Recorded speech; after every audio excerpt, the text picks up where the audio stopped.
I used to believe I had found a place where I truly belonged.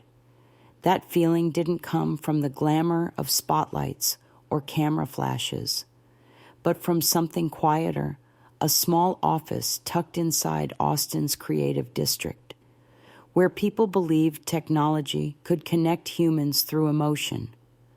I was head of strategy at Everlight, an emotional marketing firm that helped brands tell more human, more honest stories.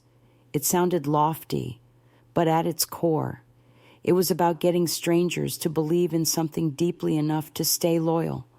I loved that job, not just because it blended psychology and technology, but because it was the only place where I was seen for my capabilities, not for the last name Jenner.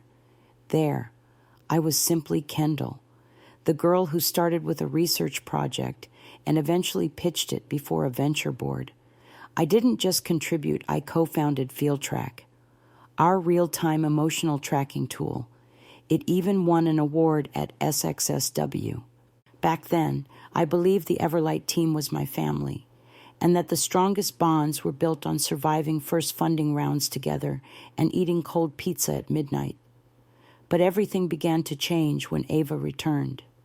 Ava Carter had once been my co-founder, but she left during the pre-seed phase to pursue her own venture in San Francisco.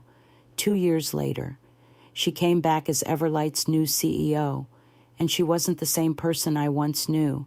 She was sharper, fiercely competitive, and came with her own crew. I still held my position, but little by little, I found myself pushed out of strategy meetings. Emails that used to come directly to me were rerouted to product coordination. At first, I told myself it was just part of the restructuring.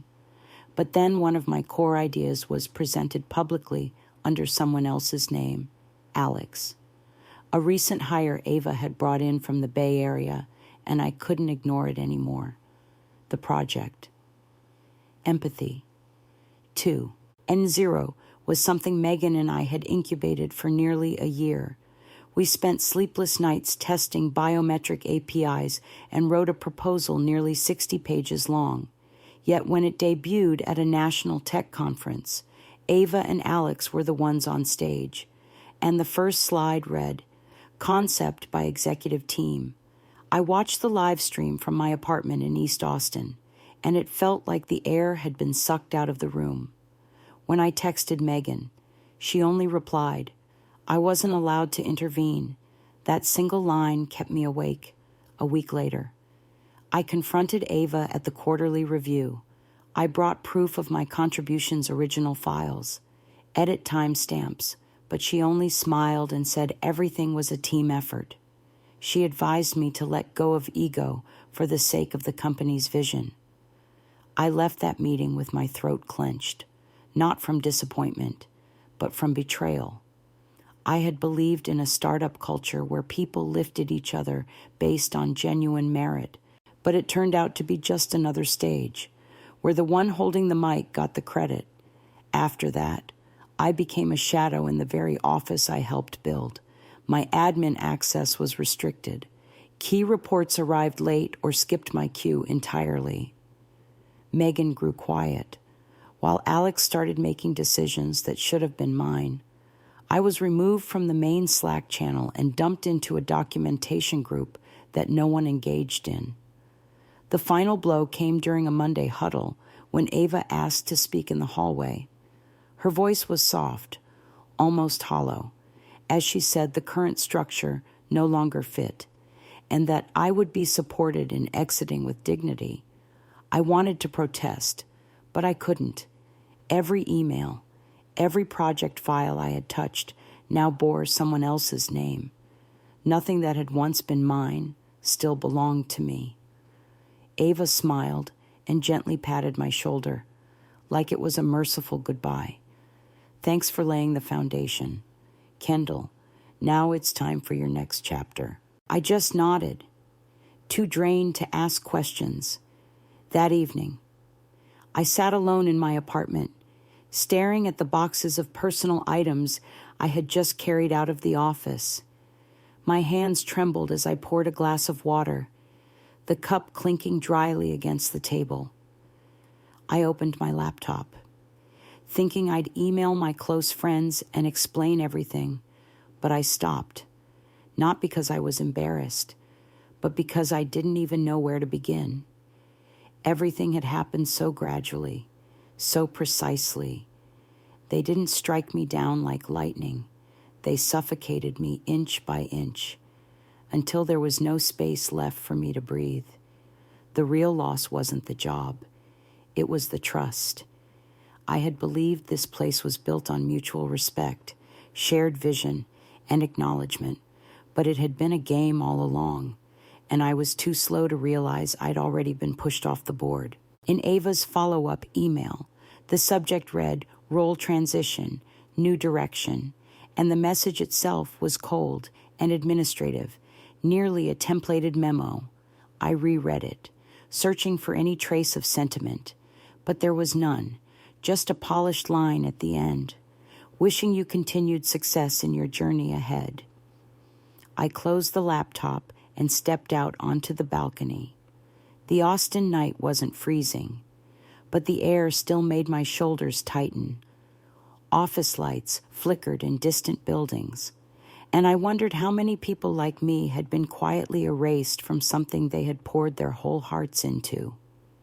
How many had their work stolen, their trust broken, left alone with unanswered questions cutting deeper each night. I used to believe that persistence would naturally lead to recognition, but sometimes patience only gives others more time to climb higher on your shoulders. I stood there for a long while, letting the wind dry my eyes. I didn't feel anger anymore, just a kind of silence I didn't know how to name. I had no idea what tomorrow would bring, or where I would even begin, but I knew one thing for certain. This would not be my final chapter. I've never been someone who disappears quietly. They could steal my credit, my title, my platform, but they would never take the truth. And one day, it's that truth that will make them bow their heads. I don't know what made me sit up that morning, 3 weeks after leaving the company, but perhaps it was the first time I no longer saw myself as a victim. The feeling didn't come like a lightning strike, but like the quiet rhythm of rain on a tin roof, subtle, steady, and unyielding. While brewing coffee, my hand brushed against the cold surface of the kitchen counter, and I realized I hadn't touched it since the day I was let go. On my computer screen, the last tab still displayed the half-finished Empathy 2.0 project. I didn't close it. I opened a new one and typed Emotional Marketing Trends 2025, saving every research paper I could find. There was no clear direction yet, but that small action felt like nudging a heavy door slightly open. I started spending my mornings at a quiet cafe on South Lamar, setting up my laptop, putting on headphones, and rewriting everything that had once been mine. Not copying, not rebuilding Empathy 2.0, but starting fresh from the core idea, how to measure emotional resonance between a brand and its users without invading privacy. I named the new project Lumen because I wanted it to be light, not retaliation, but I wasn't naive enough to forget what happened. From day one, I saved everything to a separate encrypted drive next to the Lumen folder. I kept another labeled Everlight archive as a reminder that I wasn't rebuilding because I was weak, but because I had learned how to prepare for a comeback. The hardest part wasn't starting from scratch. It was the silence from people who once felt close. Megan never called or messaged. Teammates who once shared the same vision had vanished without a word. I stared into empty Zoom calls, just me and a blank screen. Betrayal doesn't just break trust. It severs the thread that once connected people to the meaning behind their work. At one point, I considered leaving the field, entirely opening a flower shop, maybe, or switching to counseling.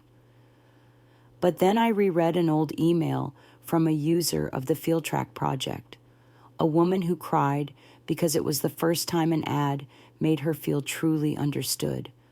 Her words reminded me why I started all this in the first place, not for recognition, but to help people reconnect with their own emotions. That was the truth I had once believed in, and the truth I needed to protect now. I began joining small independent tech circles around Austin.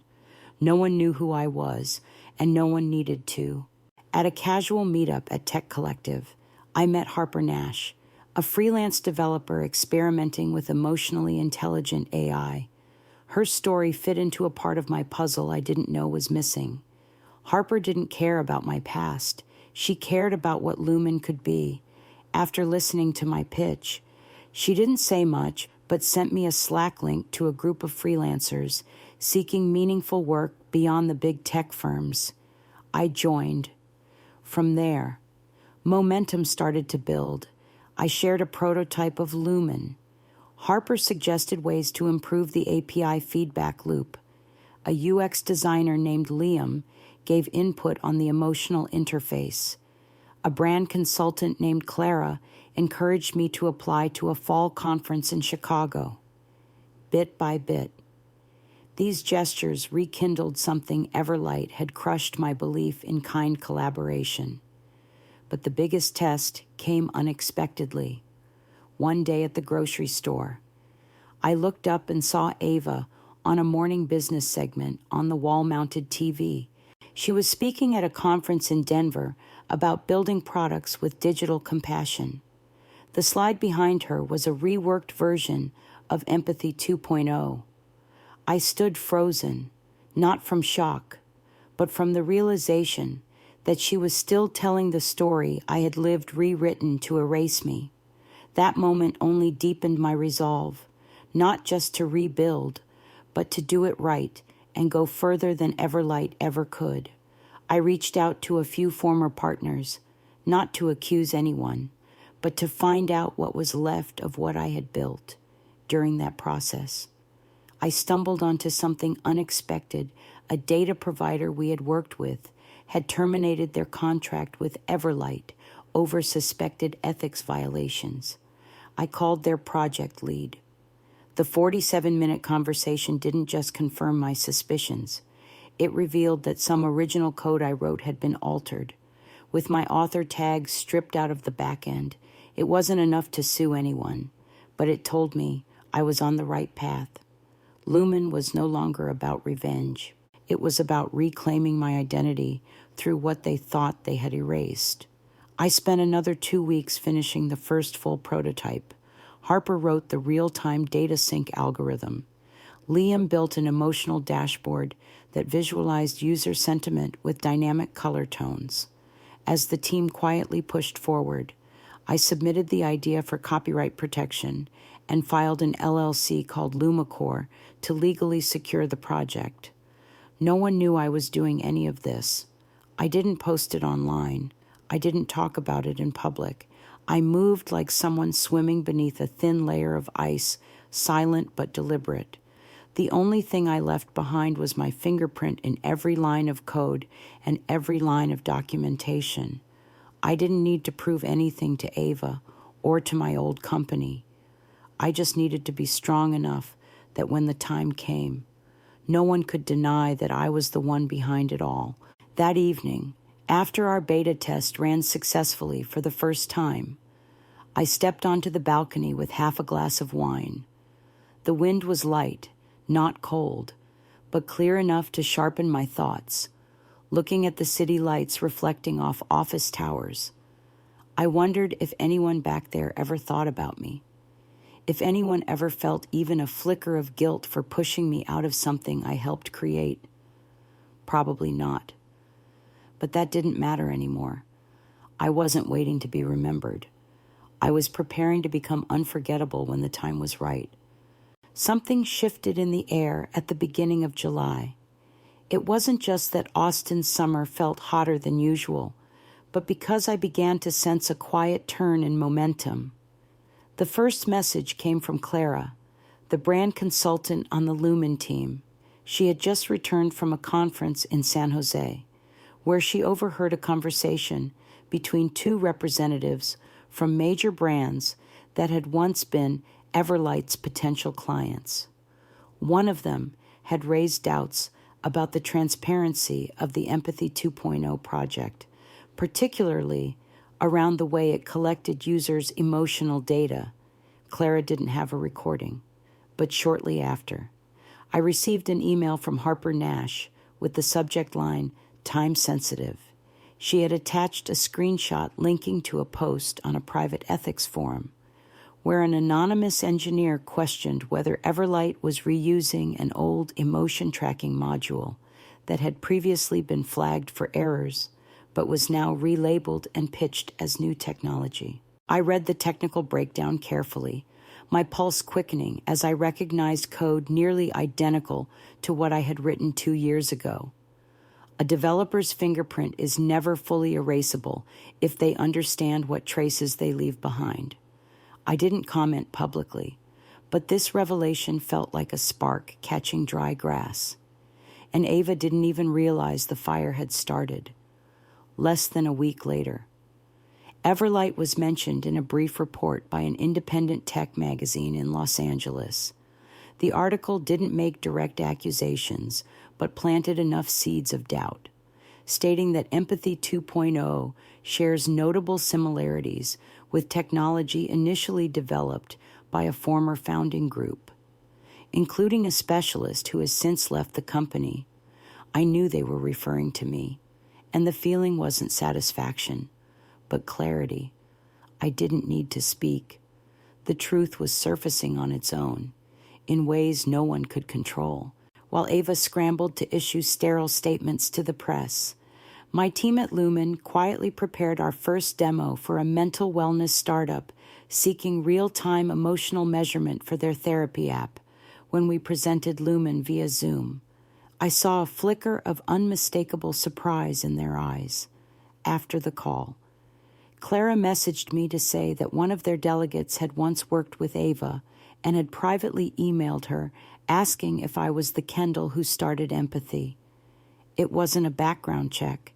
It was confirmation that parts of the story were already known, just as things began to accelerate.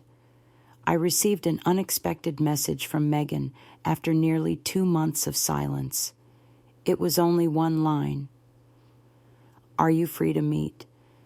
There's something I need to tell you in person." I stared at it for a few minutes, torn between wanting to decline and needing to understand why she was reaching out now. We met at an old cafe on South Congress, a familiar place from our Everlight days. Megan looked thinner, with dark circles under her eyes and hands clutching her bag straps tightly.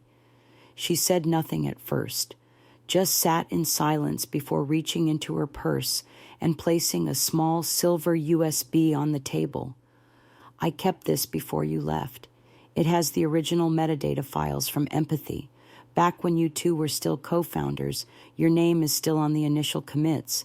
It hasn't been fully erased. I couldn't look away from the tiny device resting between us," she continued, voice tight. I stayed silent because I was afraid. My side contract has financial clauses, but now Ava's taking risks. "I thought you should know." Megan explained that Ava was preparing for a new funding round, using performance metrics based on unverified test data. I knew that meant Lumen could be undercut at the negotiating table by distorted figures. I thanked Megan, though I made no promises. There was still a space between us that couldn't be bridged, but I respected that she chose to speak, even if it came late. That night, I asked Harper to review the files. She confirmed that all commit timelines were intact and traceable back through Everlight's internal systems. It felt like a map tracing every route of what they had taken. Around the same time, I received another email, this time from someone named Samuel Linwood, content director at a well-known educational video platform called NextWise. They were producing a mini documentary series about emotionally driven tech innovations and wanted to interview me about my startup journey. I had never publicly spoken about what happened, But I understood now that I didn't need to retell everything for the truth to find its way through.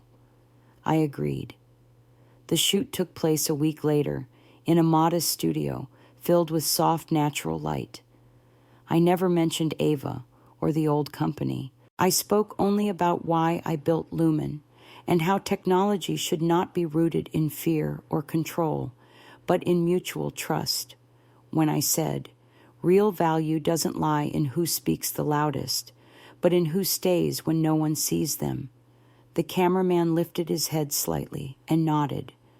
3 days after filming, Nextwise released a short trailer on Instagram with the caption, "From silence to light, meet the founder behind Lumen." Within hours, it had tens of thousands of views. In the comments, I noticed a familiar name, Ellie Morgan, who had once been a senior product manager at Everlight but left earlier that year. She wrote, "Some truths speak even when unnamed." I didn't reply, but I knew the first wave had landed, inside Everlight. Ava was undoubtedly feeling the pressure. A former colleague in the media industry told me Everlight's legal team had started reviewing early-stage contracts to assess the risk of a potential information breach. That confirmed they were panicking. But I wasn't afraid. Every piece of data I had released was within my legal rights, protected from the moment I filed Lumen's copyright, backed by original source documentation. I wasn't attacking anyone. I was simply standing in enough light that the things once hidden could no longer remain unseen.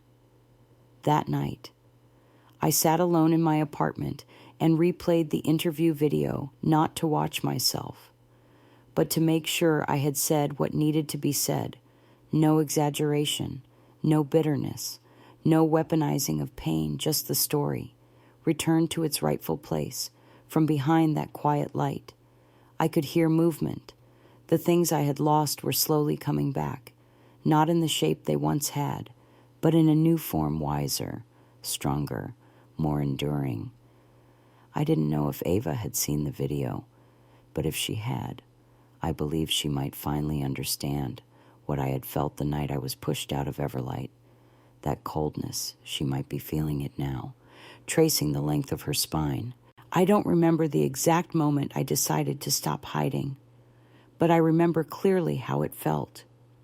It was a quiet August morning, sunlight slicing through the window and casting a soft glow across the kitchen counter. I had just finished rinsing my coffee cup when the phone rang. The caller ID was unfamiliar.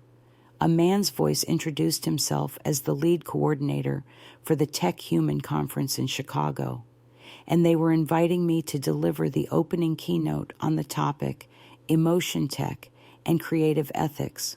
I stood still for a few seconds before responding. What I felt wasn't pride, but recognition. They had seen me not because I shouted, but because I had built something solid enough to stand on its own. I said yes. After the call, I stood in the middle of the kitchen, morning light casting a long shadow at my feet, and I knew I was ready, not to strike back, but to step into a game where, this time, I would set the terms. Being invited to speak meant Lumen would step out from our inner circle and into public view. That evening, I met with Harper, Liam, and Clara. We agreed to release the open beta a week before the conference and publish a technical article on Medium explaining the foundational principles behind Lumen. I wrote that article in 2 nights, straight through, as if the words had been waiting inside me all along. I wrote about the challenge of redefining emotional measurement without infringing on privacy.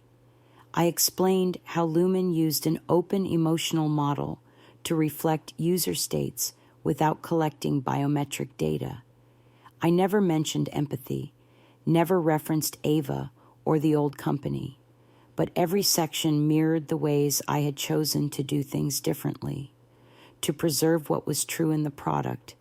Within 3 days, the article had been shared thousands of times, Experts across the field reposted it with comments like, "Finally, someone says what needs to be said about ethics in emotional marketing," among all those shares.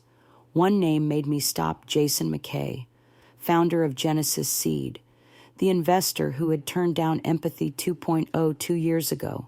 Citing concerns over transparency, he wrote simply, "I've known Kendall since the beginning. She doesn't say much, but when she does, it's worth listening." I read that line again and again, not for pride, but because it reminded me that sometimes a comeback doesn't need to be loud. It just needs to be a still point in the noise, enough to make people pause. As Lumen began drawing attention, Everlight started to stumble. A post promoting new empathy features was quickly flagged by the developer community for copying nearly the entire beta interface of Lumen. I didn't need to respond. Anyone fluent in the code could see the resemblance. A tech lawyer I had known from before messaged me privately, offering to help verify the copyright. I politely declined. All materials were already registered and protected. I had no intention of spending my energy on litigation unless absolutely necessary. I didn't build Lumen to win a fight. I built it to set a new standard. The conference drew closer. I flew to Chicago 2 days early to prepare, standing in the large conference room, with more than 300 chairs being arranged. I didn't feel nervous. There was no thirst for revenge, no hunger to prove myself, just the calm of someone who knows they're exactly where they belong. The night before the speech, I rewrote the closing lines. I wanted them not as a declaration, but as an invitation. I wrote, "If we are brave enough to face our own emotions without judgment, then maybe technology can learn that too, not to manipulate us, but to understand us, not to force belief in a brand, but to make the brand worthy of belief." The next morning, I stepped onto the stage to soft music and warm lights. Not harsh, just enough to see the faces in the crowd. I spoke about Lumen not as a product, but as a personal journey. I talked about why I left the old system and rebuilt from the ground up, about losing trust and finding it again through the strangers who helped me take my first steps back. When I finished, the room was silent for a few seconds, then filled with sustained applause. I didn't know if anyone from Everlight was in that room. I didn't need to. But as I stepped backstage, someone was waiting. It was Jason McKay. He handed me a new business card and said, "We're ready to invest in the next round, but only if you lead it." That night, I stood alone on the hotel rooftop, looking out over a city in motion. Part of me wanted to call my mother, but I didn't. I wasn't ready yet to open that conversation again, where old doubts still lingered unresolved. But I knew that time would come. Just as I had come this far, not by arguing, but by showing. Those who once turned away might never apologize, but they would look back, not because I made them regret it, but because I refused to let them forget I was ever there. And now I had returned, not as a shadow at someone else's conference, but as the one setting the benchmark. I never thought I would see Ava again, at least not in a setting that felt this familiar. But life has a way of bringing things full circle, not to repeat them, but to close them. 6 weeks after the Chicago conference, Lumen was officially selected as the core integration platform for a nationwide alliance of startups in the mental wellness sector, covering more than 20 therapy and emotional coaching apps. The announcement appeared on TechCrunch on a Monday morning, without fanfare, just a thorough article analyzing how Lumen worked and why it was chosen over platforms that were flashy but lacked depth and transparency. I read it on the same old laptop I had once taken to a cafe right after leaving Everlight. And I didn't feel joy or regret, just a quiet sense of completion, like the sound of a door clicking shut behind me. This time, with my hand on the latch. In the weeks that followed, I stopped tracking what Everlight was doing. I no longer needed to, but information found its way to me anyway, as if when you become still enough, everything you need simply rises into view. Ellie, who had left Everlight early on, forwarded me an excerpt from their internal investor committee. It revealed that a major fund had withdrawn from the next round due to concerns about unverifiable data. Ava's name wasn't mentioned, but the decision to pause the empathy project was clear enough. A few days later, Harper told me Everlight's homepage had removed all mentions of Empathy 2.0, replacing them with a vague statement about product restructuring in a new direction. The wording didn't surprise me. In tech, no one admits they were wrong. Failure is often wrapped in phrases like falling short of expectations. But I knew this disappearance wasn't born of change. It was born of an inability to continue. One early autumn afternoon, I received an email inviting me to speak at a roundtable during the same annual conference Everlight used to host, now run by a new organizer. The message came from someone I had never met, but one line in their invitation made me pause. We believe those once pushed off the stage often carry the clearest view for those sitting in the front row. I accepted, not for recognition or opportunity, but because I wanted to see that room again, this time from the other side of the table I had once been removed from. On the day of the event, light rain softened the Austin sky, not enough to soak through, but just enough to ease the air. I wore a plain white shirt, brought a folder of talking points, and stepped into the conference hall where Ava had once held the room with her polished slides and practiced charm. Now, on stage was a whiteboard titled Redefining Empathy in Tech. I didn't talk about Lumen's success. I spoke instead about the failure of trying to make everything perfect without making it real. When I said that some systems only survive by removing human feeling from emotional processes, the room fell silent, not from shock, but from recognition. After the session, a small note was handed to me by a logistics staff member, no name, just one line. "Thank you for not naming me, even though you could have." I read it again and again, instantly knowing who it came from. Ava was still watching, maybe still trying to hold on to whatever she had left. But the only thing that might have kept her from collapsing completely was the fact that I never confronted her directly. I didn't need to. What I did wasn't about striking her name from a list of achievements. It was about restoring mine to the place it had earned. She might move on, start something new, rebrand herself entirely. But now, wherever she goes, people will wonder what part of her story remains untold. And if they go looking for the answer, Lumen will be their quiet proof that someone once pushed aside had returned and put a period to the old chapter by writing a new one, not loud, but unshakably firm. In the time that followed, I began to slow down. No more sleepless nights fixing bugs. No more daily investor emails like in the early days. I started teaching more, in small classrooms where tech students were learning how to design, not just for usability, but for care. I also launched a podcast called The Silent Frame, where I invited people who had been excluded from their fields to share how they carved their own path. There were no outbursts, no accusations, just a space where unheard voices were given ground to stand on. In one of those episodes, I received a message from a young listener who wrote, "You helped me understand that succeeding as revenge isn't about making someone lose. It's about no longer needing to win a game I never asked to play." I saved that message in a folder marked Keep, as a reminder that the real purpose behind it all was never to reclaim something, but to stop pretending I was fine just because no one acknowledged what I had given.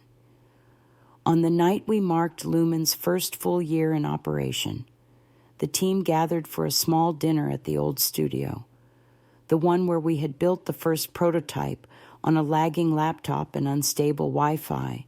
I raised my glass and looked around at faces that weren't famous, weren't powerful, but had once believed in something most thought impossible. As the sound of clinking glasses echoed, I felt like I had just laid the final stone in a road no one had cleared for me. I don't know where Lumen will go next, whether it will scale or simply remain a steady presence in smaller communities. But I know one thing for sure. It was built with the only thing that cannot be stolen: truth. And in a world full of shiny products crafted from well-packaged deception, truth is the only long-term advantage. I was betrayed. I was erased from what I created. But I've also seen my light reflected in others, not because they knew my name, but because they recognized themselves in the story I told. And maybe, in the end, that's what true revenge through success really means.